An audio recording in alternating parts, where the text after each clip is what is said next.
నెల్లూరులో ఆంజనేయ స్వామి గుడి దగ్గర హైవే పక్కనే ఇంతకుముందు ఒకసారి మనం వేంపల్లలో మొక్కలు తెచ్చి పూడ్చినామని చెప్పేసి చెప్పాం కదా, నేను కుల్లాయప్ప అలాగే మా ఊరు పిల్లలందరము.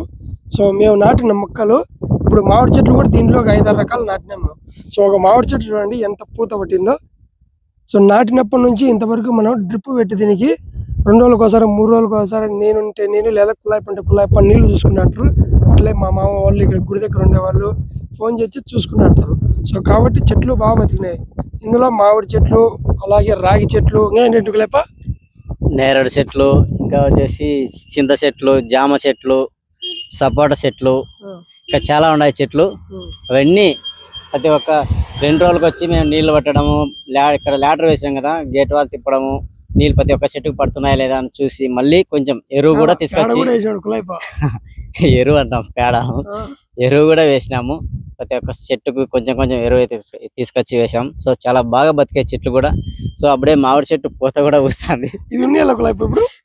అవు ఫ్రెండ్స్, ఇది ఉండొచ్చా ఇప్పుడు? కనీసం మనం నాటి 2 నెలలకే పూత వచ్చింది. ఇది మామూలుగా మామిడి చెట్టు 5 ఏళ్ళు అంటారు కాపుకి వచ్చేది. ఇది అప్పుడే కాపుకి వచ్చింది. మీరే కామెంట్లో తెలియజేయండి.